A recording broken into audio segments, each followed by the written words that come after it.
Hello everyone what's up and welcome back to the new video. आज हामीले जावास्क्रिप्टमा continue भनेको के हो त हेर्छौँ है। अब के हुन्छ भने कन्टिन्यू भनेको चाहिँ कुनै पनि यस्तो काम भइरहेको हुन्छ लुपमा अनि त्यसले चाहिँ यदि त्यो कुरा ठिक छ भने कन्टिन्यू गर्ने लुपलाई चलाइराख्ने भन्न खोजेको कि। होइन लेबल पनि यसमा लाउनु चाहिँ मिल्यो। जुन तरिकाले हामीले लेबल हेर्थ्यौँ नि हो त्यसरी हामीले चाहिँ पहिला हेर्थ्यौँ ब्रेकमा, त्यस्तै लेबल पनि लाउनु चाहिँ मिल्छ।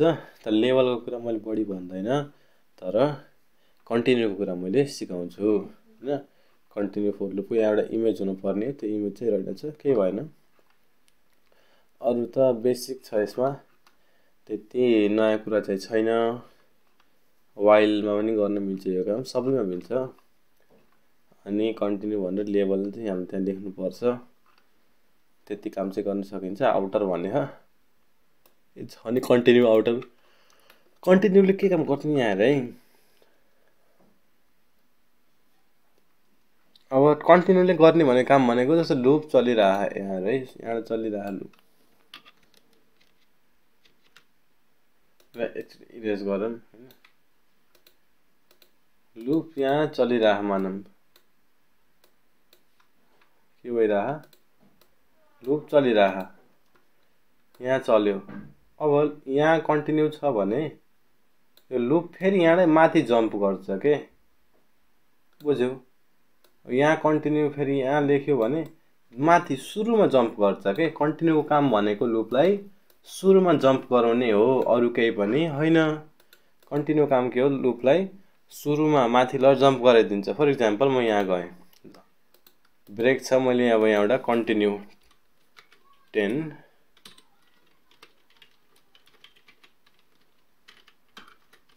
कन्टिन्यू लेखेँ। कन्टिन्यू भित्र script.js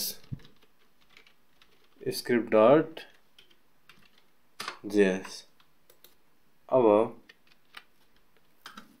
कन्टिन्यू छ नि। अब हामीले लुप लेखौँ है, फर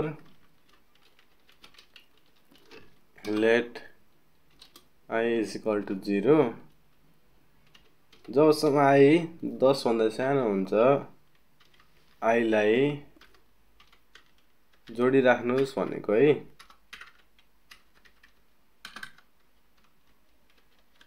जोडिराख्नुहोस् भनेको कति सजिलो छ हेर है।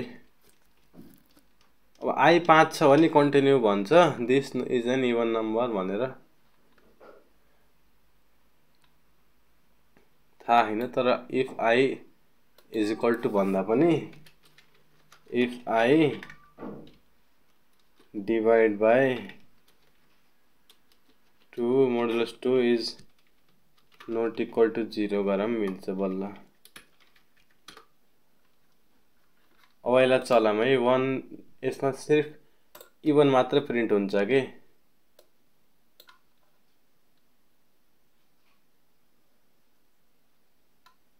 अब यसलाई माथि लानु पर्यो के रे।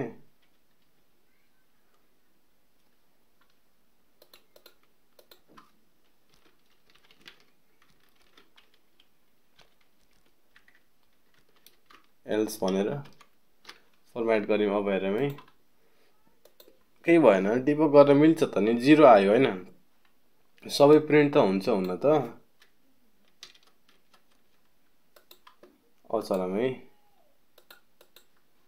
एकचोटि इरेज गरौँ है। एल्स ठिक छ होइन भने आई प्रिन्ट गराउनु पर्यो नि त। यसलाई हटाऊँ, एल्स हटाइदिउँ। अब चलाऊ है। अहिले किन आएन त, एउटा समस्या त हो नि, हो कि नै? किन आएको छैन त? आउनु त पर्यो, हरेक लाइन चल्नु पर्यो नि। यदि बराबर छैन भने कन्टिन्यू हुन्छ, बराबर छ भने हुँदैन के। = 5 भने 5 नभएर not equal to 1, not equal to नभएर मोडुलस 2 गर्दा इक्वल टु हुनुपर्ने हो के, बल्ल चल्छ। ल इभन नम्बर बल्ल आयो होइन। हामी यहाँ गडबड गर्थ्यौँ, i मोडुलस 2 गर्दा 1 आयो भने त्यो एउटा अड हो भन्ने कुरा बुझिन्छ होइन। This is an even number भनेर कन्टिन्यूले के गर्यो त, डाइरेक्टली माथि जम्प गराएको छ हैन। ब्रेकले चाहिँ रोकिदिन्छ, कन्टिन्यूले जम्प गराउँछ। अब यहाँ आउटर लेखेँ मैले, ठिक छ। एउटा आउटर लुप हो, चल्छ, केही समस्या हुन्न, चल्यो। तर कन्टिन्यू ठिक छ। तर यहाँ ब्रेक लेख्यो भने के हुन्छ? 0 बाट ब्रेक भयो, हो कि नि? ब्रेक आउटर पनि लेख्न त पाउँछु मैले, पाउनु त। कन्टिन्यू गरौँ, केही हुन्न। कन्टिन्यूले माथि जम्प गराउँछ त। जहाँ रोक्ने मन छ रोक्ने, जहाँ चलाउने मन छ चलाउने, इच्छा अनुसार काम गर्ने। यही नै थियो हाम्रो कन्टिन्यूको काम भनेको, यही नै थियो। लेभल अनुसार लेभल पनि लेख्न पाइन्छ। यो होइन कि लेभल लेख्न पाइन्न, त आफ्नो इच्छा अनुसार गर, त्यसमा कुनै पनि समस्या हुन्न। ल आजको भिडियो यति नै थियो। केही बुझ्दैन भने मलाई चाहिँ भन्ने, यो भिडियो मैले एन्ड गरेँ।